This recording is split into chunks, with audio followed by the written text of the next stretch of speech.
দর্শক, আমি সাব্বির আহমেদ সন্ধি স্বাগত জানাচ্ছি the voice of Gen Z powered by ফুডিতে। তরুণ প্রজন্ম আমাদের হালের জেনজি, এরা অসম্ভবকে সম্ভব করতে পারে। এরা শত বাধা বিপত্তিকে উপেক্ষা করে খুব ক্ষুদ্র কিছু দিয়ে দুর্দান্ত কিছু জিনিস তৈরি করতে পারে। দর্শক, আজ আমাদের মাঝে এমন এক তরুণ তুর্কি উপস্থিত আছেন যার উদ্ভাবনী ক্ষমতা মুগ্ধ করেছে খোদ আমাদের মাননীয় প্রধানমন্ত্রীকে। আপনাদের নিশ্চয়ই গত 25শে এপ্রিল ফেসবুকে ভাইরাল হওয়া সেই ভিডিওটার কথা মনে আছে, যে জায়গায় প্রধানমন্ত্রী তারেক রহমান একটি গোকার্ট চালিয়েছিলেন। সো সেই গোকার্টটি যিনি তৈরি করেছেন সেই রিজওয়ান রশিদ আমাদের সাথে আজ উপস্থিত আছেন। আমরা তাকে আমাদের the voice of Gen Z powered by ফুডিতে স্বাগত জানাচ্ছি। Rizwan Rashid, welcome to my show. Thank you. কেমন আছেন? আছি ভালোই। ওকে, আমি শুরুতেই আপনাকে অভিনন্দন জানাতে চাচ্ছি।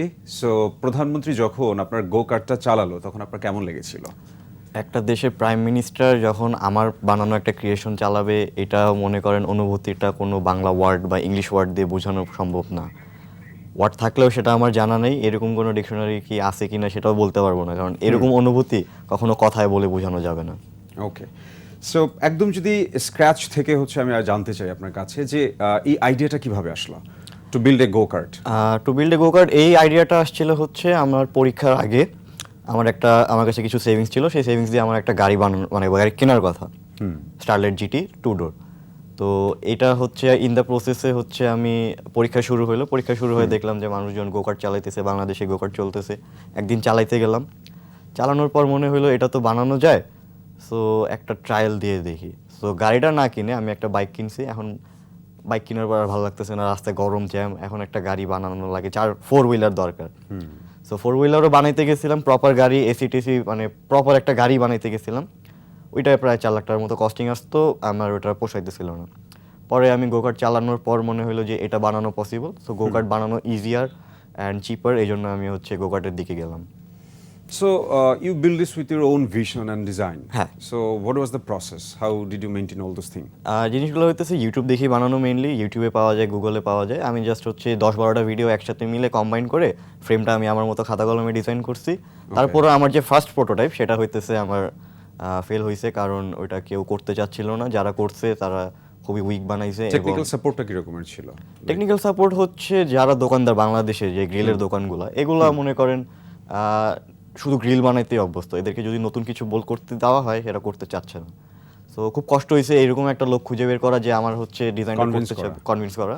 সো ফাইনালি ধোলাইখালে একজন রাজি হয়েছে, ওনার কাছে আমার প্রতিদিন মোহাম্মদপুর থেকে ধোলাইখাল প্রায় একটানা 15-20 দিনের মতো যাওয়া লাগছে। ইয়েস, ধোলাইখাল আমাদের আলটিমেট সলিউশন। সো ফ্যামিলি থেকে সাপোর্ট ছিল এটার? ফ্যামিলি থেকে সাপোর্ট তেমন একটা ছিল না, যেহেতু আমার নিজের সেভিংস দিয়ে করা, ফ্যামিলি থেকে সাপোর্ট লাগে নাই। অ্যান্ড এই জিনিস কেউ সাপোর্ট করবে এটা আশা করাটাও একটা বোকামি। Exactly, definitely. সো এমনিতে ফ্যামিলির বাইরে ফ্রেন্ডরা কি সাপোর্ট করেছে, চিয়ার করেছে? চিয়ার সবাই করছে যে বানাইতেছি বানাও, কারণ আমার প্রিভিয়াস যদি আমার হিস্ট্রি দেখি, আমার অনেক রোবট বানানো আছে, ড্রোন বানানো আছে। তো তারা জানে যে আমি একটু পাগল টাইপের। That's fine, creative people are a little bit visionary. হ্যাঁ, ক্রেজি টাইপের। না, নট ক্রেজি বলবো না, you make this amazing thing. So yes, once again congratulation to you. এই যে লোকাল মার্কেট থেকে মেটাল সংগ্রহ, তারপর all the design and everything, এইটা আসলে ওভারঅল যদি আমি চ্যালেঞ্জের কথা বলি, অ্যাপার্ট ফ্রম দ্যাট ধোলাই খেলা অ্যান্ড এভরিথিং, মেন্টাল স্ট্রেংথ কতটুকু ছিল? মেন্টাল স্ট্রেংথ এটা আমি যখন শুরু করছিলাম, মনে করেন আমার ইনিশিয়াল ইনভেস্টমেন্ট ছিল 30,000, যেগুলো চাকা আমার চায়না থেকে আসা লাগবে।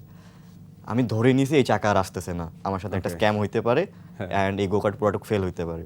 সো এই পুরাটুক এখন পর্যন্ত, মানে রাস্তা চালানোর আগ অবধি, এটা আমার কাছে ফেল প্রজেক্ট ছিল। সো ফেল প্রজেক্ট হিসেবে আগাইতেছি, কারণ আমি একটা জিনিস বিশ্বাস করি যে আমি কোনো কিছুর প্রতি যদি এফোর্ট দিই, এদার ওটা সাকসেসফুল হবে অথবা সেটা আমাকে একটা লেসন শিখাবে। Definitely you will learn something from that. তো কোনো লস নাই। তো করার পরে জিনিসটা আলটিমেটলি এত বেশি বুম করছে, জিনিসটা প্রাইম মিনিস্টার পর্যন্ত গেছে, ভাইরাল হয়ে গেছে, অ্যান্ড আজকে আমি এখানে। Good, great. এখন যদি বলতে চাই যে how did this thing become viral and কিভাবে আমাদের মাননীয় প্রধানমন্ত্রী এটা জানতে পারলেন? What is the procedure? So প্রথম আমি যে ভিডিও দিয়ে ভাইরাল হয়েছিলাম সেটা ইনডেপথ জোন, ওটা অলমোস্ট 30 মিলিয়নের মতো ভিউজ হিট করছে। সো স্টোরিটা আমি পেট্রোল পাম্পে গেছিলাম, পেট্রোল পাম্প থেকে বাসায় ঢুকতেছি, তখন এক লোক আমাকে দেখছে আমি এটা নিয়ে বাসায় ঢুকতেছি অ্যান্ড আমার একটা ইন্টারভিউ নিতে চাইছে। ওকে তো সেই লোক বলছে যে আমার যদি কোনো গোকার্টের পেন্ডিং কাজ থাকে ওর জন্য রেখে দিতে, সে আসে ভিডিও করবে অ্যান্ড এটা আমরা ইউটিউবে ছাড়বে বা কোথাও ফেসবুকে ছাড়বে। তো আমি ভাবছি হয় করতে চাইতেছে করুক, কাউকে তো না বললে খারাপ দেখায়।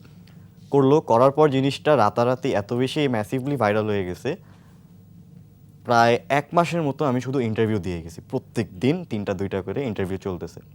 তো সেই ইন্টারভিউগুলোর ভিডিও মোটামুটি ভালো রিচ পাচ্ছে। যাদের চ্যানেল মনে করেন যাদের ভিউ 1 লাখ 2 লাখ ছিল, তারা আমার ভিডিও দিয়ে 1 মিলিয়ন 1.5 মিলিয়ন 3 মিলিয়ন হিট করতেছে। সো এরকম একটা ভিডিও হচ্ছে আমাদের প্রাইম মিনিস্টার দেখে, আর দেখার পর হচ্ছে আমার সাথে কন্ট্যাক্ট করার চেষ্টা করে। 4 জন পিএ ফোন দিছিল প্রাইম মিনিস্টার বা বিএনপি পরিবার থেকে। প্রথমে একটু খটকা লাগছে, পরে যখন বললো যে সরাসরি কার্যালয়ে যাইতে, প্রধানমন্ত্রী যে কার্যালয়, তখন আমার বিশ্বাস হলো যে না, এটা ট্রাস্টেড কোনো সোর্স থেকে আসতেছে এবং হায়ার অথরিটি আছে এটার মধ্যে। So were you nervous, were you proud, what was the feelings? আমি একটু মনে করেন ভয় পাইছিলাম, কারণ বাংলাদেশের ইতিহাসে এরকম কখনো দেখিনি যে প্রাইম মিনিস্টার যাবে ডাকতেছে। আমি জানি আমি হয়তো গায়েব হয়ে যেতে পারি, রাস্তায় ইলিগাল কিছু একটা চালাচ্ছি, কিছু একটা হইতেই পারে। সো পরে হচ্ছে আমার মামারে ফোন দিছি, মামাকে ফোন দেওয়ার পর বলছে যে না, এটা যাওয়ার ঠিক হবে, হয়তো আমাকে কোনো সরকারি অ্যাওয়ার্ড টাওয়ার্ড দেবে। আমিও ভাবছি যে হ্যাঁ দিতে পারে। যাওয়ার পর প্রধানমন্ত্রী স্যার আমার এটা দেখলো, দেখার পরে হচ্ছে বললো আমাকে একটু চালায় দেখাইতে। আমি যখন চালায় দেখছি, একটা রাউন্ড দিয়ে আসলাম, পরে প্রধানমন্ত্রী তারেক রহমান বসে পড়তে, বসে চালাতে যাচ্ছে। আমি লাইক হ্যাঁ ঠিক আছে চালান, সমস্যা নেই। এবং উনি একটা রাউন্ড দিল, রাউন্ড দিয়ে ওনার বেশ মজা লাগছে গোকারটা চালায়। সো গোকার্ট সম্পর্কে হচ্ছে যারা হচ্ছে ঢাকা কেন্দ্রিক তাদেরই হচ্ছে একটা ধারণা আছে, বা মফস্বল কেন্দ্রিক তাদেরও আছে। কিন্তু আমি যদি ওভারঅল ভিউ বলতে চাই যে গোকার্টটা হাউ ডাজ ইট ওয়ার্ক, বা এটার হচ্ছে যান্ত্রিক সক্ষমতা, বা আমরা যদি বলি টোটাল সিনিয়রিটি গোকার্টের, এই ব্যাপারে আমি আপনার কাছে ডিটেলসে জানতে চাইবো, in depth, because I really want to know about this. আমি নিজেও এটার সম্পর্কে খুবই কম জানি। সো এই ব্যাপারে আমরা কথা বলবো, কিন্তু তার আগে ছোট্ট একটা বিরতি নিয়ে আসছি। দর্শক, the voice of Gen Z powered by ফুডিতে নিয়ে নিচ্ছি ছোট্ট একটা বিরতি। আমাদের সঙ্গেই থাকুন, ফিরছি অল্প কিছুক্ষণের মধ্যেই।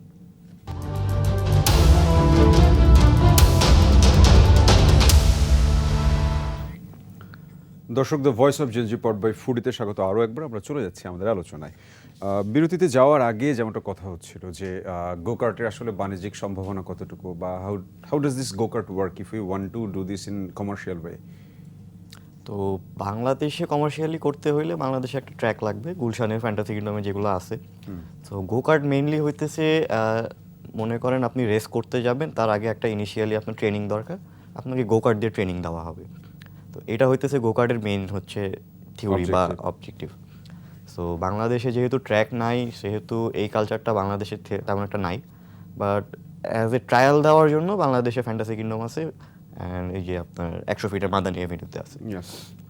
তো বাংলাদেশি যারা প্রফেশনালি কার্টিং করতে চায়, মানে কার্টিংয়ের পরে হচ্ছে আপনাদের র্যালি রেস হয়, এরপরে F1-এর দিকে মানুষজন যায়। সো যারা কার্টিং করতে চায় এরা হচ্ছে নেপালে চলে যায়। নেপালে ট্র্যাক আছে, শ্রীলঙ্কায় ট্র্যাক আছে, ইভেন দো ইন্ডিয়াতেও ট্র্যাক আছে, বাংলাদেশে ট্র্যাকটা নাই। সো আমি প্রধানমন্ত্রীর সাথে কথা হওয়ার পরে প্রধানমন্ত্রী স্যার আমাকে নিজেই বলছে যে তোমাকে যদি আমি একটা ট্র্যাক দিই কেমন হয়। সো এই কথাটা তিনি বলছে। এখন দেখা যাক আগামীকালে যদি ট্র্যাকের একটা টেন্ডার হয় বা কিছু একটা হয়, সেটার ব্র্যান্ড অ্যাম্বাসেডর হিসেবে আমি থাকতে আগ্রহী। ওকে, সো হোয়াটস ইউর ভিশন, এটা নিয়ে আর কি কি কাজ করার ইচ্ছে আছে? গোকার্ট নিয়ে অনেক কিছু করা যায়। যেমন জাপানে মারিও কার্টিং নামে একটা কালচার আছে, যেটা হচ্ছে বাংলাদেশে যেরকম রিক্সা, জাপানে এগুলা গোকার্টের মতো থাকে, মারিও কার্ট। সো এগুলো হচ্ছে জাপানে ফরেনাররা ভাড়া করে রাস্তায় চালায়, ইললিগাল। জাপানি সরকার কোনোভাবেই কিছু করে না, বাট অ্যালাউ করে যেহেতু তারা ফরেনার। সেম জিনিসটা যদি আমি বাংলাদেশে আনি, একটা ব্লক সিস্টেম, সামনে প্রোটোকল পিছনে প্রোটোকল, মাঝখানে গোকার্টগুলো ফরেনাররা চালাবে। মানিক মিয়া থেকে শুরু করে এক্সপ্রেসওয়ে হয়ে 300 ফিট ঘুরে দেন আবার এখানে এসে ট্র্যাকটা এন্ড হবে। এই জিনিসটা যদি করা যায়, এটা ফরেনার সেফটি কতটুকু? সেফটি, এটা একটা রিক্সা বা একটা বাইকের থেকে সেফ। আমি আমারটা নিয়ে 300 ফিট ঘুরি, কিছুই হয় না। আমারটার ব্রেক মাশাআল্লাহ খুব ভালো। আমারটা গাড়ি ইঞ্জিন বসানোর আগে আমি ব্রেক বসাইছি, অ্যান্ড এটার ব্রেক এত ভালো যে ব্রেক ধরলে জায়গা মনে করেন অলমোস্ট একটা বাইকের ব্রেকের মতোই। সো ব্রেকগুলো খুবই ভালো। অ্যান্ড সেফটির মধ্যে কি দেওয়া যায়, সিট বেল্ট আর হেলমেট আছে, কখনো তো উল্টাবে না। যদি কোথাও লাগায়ও দেন তাহলে গাড়ির উপর দিয়ে যাবে, আপনার উপর দিয়ে তো কিছু যাচ্ছে না। Okay okay, so you did build all those thing, robot and then drone, এরপর হচ্ছে go-kart. So do you have anything plan for very near future? আমি আমার NSU, নর্থ সাউথে আমার ইউনিভার্সিটি, ওইখানে যাওয়া আসা ডেইলি কমিউট করার জন্য একটা ডেইলি কমিউটার বানাতে চাই। সেটা হচ্ছে বাইকের ইঞ্জিন দিয়ে একটা প্রপার 4 চাকার গাড়ি, বড় বড় চাকা থাকবে, বড় বড় সাসপেনশন, অনেক উঁচা গাড়ি হবে। তো এটা আমি বানাইতে চাই, এটার জন্য আমার ফান্ডিং দরকার। ফান্ডিং উঠাইতেছি এবং ফান্ডিংটা মনে করেন আমি পেয়েও গেছি, জাস্ট আমার এখন এটা শুরু করা লাগবে। বিল করাটা হচ্ছে Build সময় করাটা, সাপেক্ষ ব্যাপার। সো এটার হচ্ছে লিগ্যাল প্রসিজার কিরকম, যদি আমি বলি লিগ্যালি অ্যাকসেপ্টেড কতটুকু বাংলাদেশে, হোয়াট ইউ আর থিংকিং, আপনার যে গোকার্টটা রাস্তায় এটা করার মতো কোনো দরকারই নেই, বাট আমি যে আমার ডেইলি কমিট করার জন্য যেটা বানাচ্ছি, এটা বিআরটিএ চাইলে এটা হচ্ছে ট্যাক্স ফ্রি ভাবে, বাংলাদেশে যেহেতু বানানো হচ্ছে ট্যাক্স ফ্রি ভাবে এটার জন্য নাম্বার দিতে পারে, রেজিস্ট্রেশন দিলাম, আমরা ট্যাক্স দিলাম, একটা বাইকের ট্যাক্স নিক, সমস্যা নেই। আর হচ্ছে যদি বলতে চাই যে বিআরটি এই কাজগুলো করলো, আপনি আপনার মতো হচ্ছে প্ল্যান অনুযায়ী হচ্ছে এগোলেন, সো এই যে টোটাল সিনারিওটা, you did learn all those thing from YouTube and YouTube, ChatGPT, ChatGPT, Google, এগুলোই। সো এখন আপনি যে ইউনিভার্সিটিতে পড়ছেন, আপনার সাবজেক্ট কি? আমার সাবজেক্ট বিবিএ, আমি কমার্স ব্যাকগ্রাউন্ড থেকে এইচএসসি পাস করছি। ওকে, সো আমি চাইলেও এখন সিএসসি তে ঢুকতে দ্যাটস পারতেছি। অ্যামেজিং। আপনি হচ্ছে কমার্স ব্যাকগ্রাউন্ড থেকে পড়ে দুর্দান্ত সব জিনিস আবিষ্কার করছেন। এইটার যদি হচ্ছে আমি যদি বলি থিওরিটিক্যাল যদি হচ্ছে নলেজ থাকে আপনার বা থাকতো, বা এরকম কোনো প্ল্যান আছে যে yes I want to learn theoretically and then I am going to apply? আমি যদি বিদেশে যাই সেক্ষেত্রে আমি সিএসসি আইটি ইঞ্জিনিয়ারিং লাইনে পড়তে পারবো, কিন্তু বাংলাদেশে পারবো না। সো আমি Okay. বিদেশে যাওয়ার চেষ্টা করতেছি, পাশাপাশি ভর্তি হয়ে আছি। সো বাংলাদেশের শিক্ষা ব্যবস্থা আমি যদি বলতে চাই, কোন জিনিসটা চেঞ্জ করলে আপনার জন্য হচ্ছে আসলে দেশের বাইরে যেতে হচ্ছে না সিএসসি পড়তে? যেমন আমি হচ্ছে প্রফেশনালি কাজ করি ওয়েব ডেভেলপমেন্টের, অ্যাপ ডেভেলপমেন্ট অ্যান্ড হচ্ছে আইওটি, ছোটোখাটো ডিভাইসেস বানাই, এগুলো কোম্পানিকে দেই। সো আমার ওয়ার্ক এক্সপিরিয়েন্স আছে 3 বছরের, যেটা এক মানে আমি এখন যেটা কামাই সেটা হইতেছে একটা গ্র্যাজুয়েশন শেষ করে যে ইন্টার্নশিপে কামাই তার ডাবল। ওকে, সো আমার যদি এক্সপিরিয়েন্স থাকে, আমার সিএসসি গ্র্যাজুয়েশন করার জন্য যে স্কিলগুলো দরকার আমার এটা অলরেডি আছে। সো আমি কেন সিএসসি পড়তে পারবো না, এটা আমার সরকারের কাছে কোশ্চেন। পিএম এর সাথে যখন দেখা হলো, প্রাইম মিনিস্টারের সাথে, এই ব্যাপারে কি কোনো কথা হয়েছিল? এই ব্যাপারে কথা হয়েছে, সে বলছে হচ্ছে বাংলাদেশে ওই সিস্টেমটা চালু করবে যাতে বাংলাদেশে আমার মতো যারা আছে, যেমন ওয়েব ডেভেলপমেন্টের স্কিল আছে, তাদেরকেও যাতে এই ইয়াটা করতে দেয়, পড়তে দেয়। সো উনি হচ্ছে খুব আগ্রহ নিয়ে এই জিনিসটা বলছে যে আমরাও করব, বিদেশে যাওয়া লাগবে না, আমরা দেশেই করব। সো যতদিন না হচ্ছে ততদিন তো আমার বিদেশে যাওয়াই লাগবে। ইয়েস রিজওয়ান, আমরা আরো কথা বলবো, কিন্তু সময় হলো আরো একটা বিরতির। দর্শক, the voice of Gen Z powered by ফুডিতে সময় হলো আর ছোট্ট একটা বিরতির, আমাদের সঙ্গেই থাকুন। বুঝতেই পারছেন ইন্টারেস্টিং হয়ে উঠছে আমাদের কনভারসেশন। ফিরছে অল্প কিছুক্ষণের মধ্যেই।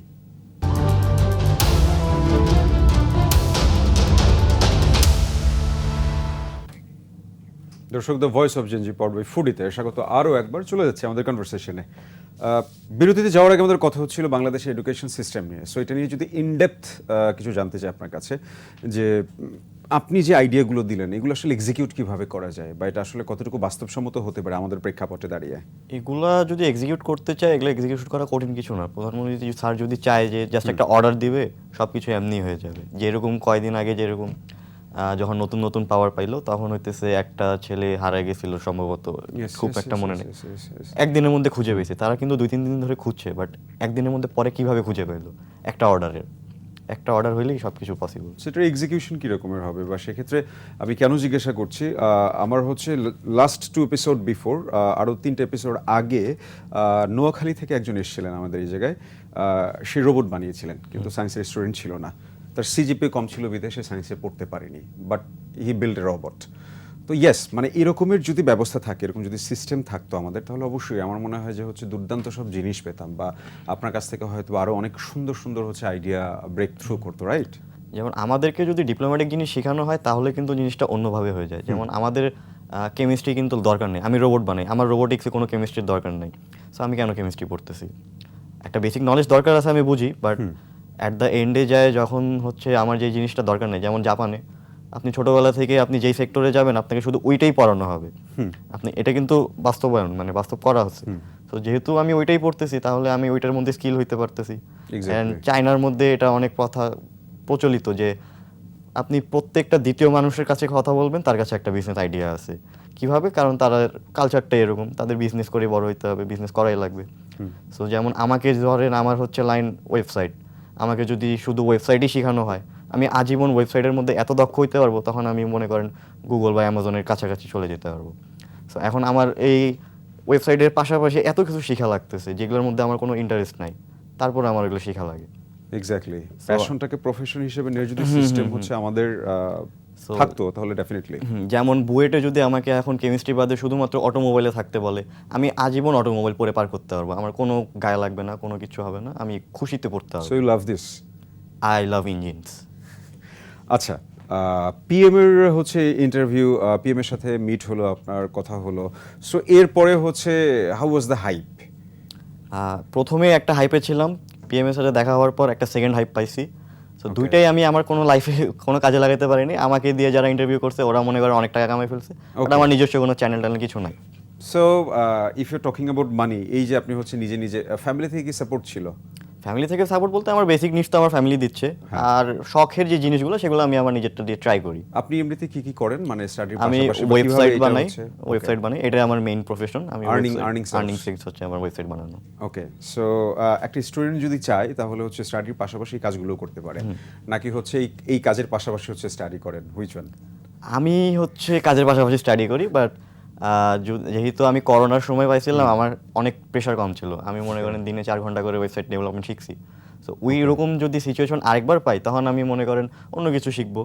যেমন আমার এইচএসসির পরে আমি ফ্রি টাইম পাইছি অনেক, এই ফ্রি টাইমে আমি গোকার্ট বানাইছি। যদি আমার এইচএসসি থাকতো আমার ওই দিকে ফোকাস থাকাই লাগতো। বুঝতে পেরেছি। লাস্ট যে কোয়েশ্চেনটা আপনার কাছে জানতে চাই, what do you think about this show, the voice of Gen Z, যেটা আপনি এসেছেন? আমি মনে করি যে এরকম শো আরও করা উচিত। এইটা করলে আমরা একটা কমিউনিটি পাবো, একটা হাব বানাইতে পারবো, আমরা প্রতি বছর একটা কম্পিটিশন রাখতে পারবো যে পুরো বাংলাদেশ থেকে তুমি ইনোভেশন নিয়ে আসো, যারটা সবচেয়ে ভালো হবে ওকে 10 লাখ টাকা প্রাইজ মানি দেওয়া হবে।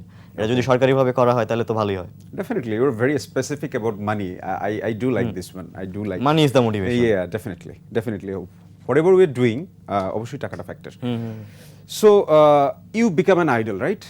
যে জায়গায় দাঁড়িয়ে হচ্ছে অনেকে ফলো করছে, আপনি হয়তো নিজেই জানতে পারছেন না যে আপনার ভিডিও দেখে কেউ ইন্সপায়ার্ড হচ্ছে। সো এই জায়গাটায় দাঁড়িয়ে যারাই এই শোটা দেখছে, সো তাদের জন্য কি হচ্ছে আপনার হচ্ছে সাজেশন থাকবে, বা what's your thought about them, যে যারা নতুন কিছু তৈরি করতে আমার যাচ্ছে? হচ্ছে একটা সিম্পল ফর্মুলা, যে কোনো কিছু যদি একবার শুরু করি ব্যাক অফ করা যাবে না। অ্যান্ড মানি ইজ দ্য, যেহেতু আমি বললাম মানি হচ্ছে মোটিভেশন। আমি ধরেন গোকার্টের পিছনে আমার পকেটে টাকা শেষ হয়ে গেছে, আমি একটা ম্যাকবুক কিনছি, আমার গোকার্টের বাজেট শেষ। 1 লাখ টাকা দিয়ে বাজেট শুরু করছিলাম, 60,000 টাকার ম্যাকবুক কিনলাম, আমার হাতে আছে 40,000 টাকা ঢাইলেই দিছি, এখন তো ব্যাক অফ করার প্রশ্ন ওঠে না। 40,000 টাকা লস করাচ্ছে, ওটার মধ্যে আরও কিছু জমায় শেষ করা লাগবে। সো জিনিসটা হচ্ছে আমার কথা একটাই, এফোর্ট যেখানে দিব সেটার একটা না একটা আউটকাম আসবে। এইদার ওটা ফেল হবে, ফেল থেকে লেসন পাবো, সেই লেসনটার কস্ট হবে আমার 1 লাখ টাকা। অথবা যদি সাকসেসফুল হয় আমি এটা রাস্তায় চালাতে পারবো, একটা ডেইলি কমিউটার না, একটা শখিং জিনিস করতে পারবো। সাকসেসটা এরকমের হবে। হ্যাঁ, এখন একটা গোকার্ট বানায় আমি এই জায়গায় দাঁড়ায় আছি, এটা হচ্ছে বাংলাদেশই পসিবল, অন্য দেশে পসিবল ছিল না। একটা গোকার্ট খুবই সিম্পল জিনিস, আহামরি rocket science market science definitely বাংলাদেশের প্রেক্ষাপটে এটা খুব ডিফারেন্ট। আমরা তো হচ্ছে বক্সের বাইরে, আউট অফ দ্য বক্স চিন্তা করি না। আর যদি বলি ইয়েস, যে হচ্ছে আমরা যে হচ্ছে আইডিওলজিক্যালি কথা বলতে চাই, বা আমাদের যে শিক্ষাগত ফ্যাক্টরটা বলি, সেই জায়গায় দাঁড়িয়ে একটা কমার্সিয়াল স্টুডেন্ট এরকম কিছু করবে। সো এই যে জিনিসটা পসিবল বাংলাদেশে দাঁড়িয়ে, আপনি এবং আপনাদের মতো যারা আছে তারা আমাদের বোঝাচ্ছে, কেউ কমার্সে পড়ে, কেউ আর্টসে পড়ে হচ্ছে রোবট করছে, এডুকেশন ব্যাকগ্রাউন্ড ম্যাটার করে না। ইয়া definitely. So if we had that craze, আমাদের যদি হচ্ছে ক্রেজটা থাকে, তাহলে ডেফিনেটলি আমরা এখন আমাদের সাথে এআই আছে, অনেক কিছু আছে, আপনি আমাকে টাকা দিবেন, সময় দিবেন, যে কোনো কিছু বানানো পসিবল। এআই রে দিয়ে সব কিছু বানানো পসিবল। আমি তো কোনো ইনভেন্ট করি নাই, আমি তো জাস্ট একটা দেশে আছে ওটা দেখে দেখে যেগুলো আছে সেগুলোই হচ্ছে সেগুলোই আমার মতো করে আমার মতো এক্সিকিউট করেছেন। গ্রেট। রিজওয়ান, আপনাকে অসংখ্য ধন্যবাদ আমাদের সাথে আজকে যুক্ত হওয়ার জন্য। এবং আমি আশা করি আপনার যে ভিডিওগুলো ভাইরাল হয়েছে, যারা ভাইরাল করেছে বা যারা আপনার ইন্টারভিউ নিয়েছে, ডেফিনেটলি ওরা ওদের মতো করে হচ্ছে সামনে গিয়েছে, বা আমি যদি হচ্ছে একদম নন অফিসিয়াল ওয়েতে বলি, ওদের চ্যানেল হচ্ছে বুস্ট আপ হয়ে গিয়েছে। কিন্তু এই সব কিছুর বাইরে দাঁড়িয়ে যারা ভিডিওগুলো দেখেছে, এর মধ্যে অসংখ্য তরুণ আছে, অসংখ্য তরুণী আছে যারা আসলে এই রকমের আইডিয়া নিয়ে কাজ করতে চাইতো, কিন্তু ওই ভয়ের কারণে, পিছুটানের কারণে পারেনি। সো আপনি কিন্তু এটা সম্ভব করে দিয়েছেন ওদের জন্য। সো ওরা হচ্ছে আপনার মাধ্যমে ইন্সপায়ার্ড হবে। So thanks to you for that. যে শুরু করতে হবে, জিনিসটা হচ্ছে শুরু করতে হবে, শুরু করার পরে বাকি স্টেপ এমনি হয়ে যাবে। Great. Rizwan, thank you so much for joining with us. আপনার সাথে আশা করি আবারও নতুন কোনো উদ্ভাবন নিয়ে, আপনার হচ্ছে আবিষ্কার নিয়ে কথা হবে। ভালো থাকবেন। দর্শক, the voice of Gen Z powered by foodie সবসময় তরুণদের কথা বলে এসছে। ভয়েস অফ জেনজি এই জিনিসটা বিশ্বাস করে আমাদের তরুণরা, আমরা অন্য দেশের, বাইরের দেশের তরুণদের নিয়ে অনেক সময় অনেক কিছু ভাবি, অনেক কিছু ভেবে আমরা আসলে বিমোহিত হয়ে যাই। কিন্তু আমাদের দেশের তরুণরাও আমাদের দুর্দান্তভাবে বিমোহিত করে যাচ্ছে, শুধুমাত্র একটা প্ল্যাটফর্মের অভাবে আপনারা জানতে পারছেন না। দ্য ভয়েস অফ জেনজি সেই সব তরুণদেরই নিয়ে আসছে যাদের চিন্তা ভাবনা দেশকে, দেশের রাজনীতিকে, দেশের প্রযুক্তিকে প্রভাবিত করতে পারে। আমাদের এই শোটি প্রতি শনিবার রাত 8টায় প্রচারিত হয় 21 টেলিভিশনের পর্দায়। আগামী শনিবার আবারও আপনাদের সাথে দেখা হচ্ছে the voice of Gen Z powered by ফুডিতে, নতুন কোনো গেস্ট নিয়ে, নতুন কোনো টপিক নিয়ে। ততক্ষণ অবধি নিজে ভালো থাকবেন, অন্যকে ভালো রাখবেন এবং উদ্ভাবনে বিশ্বাস করবেন। আল্লাহ হাফেজ।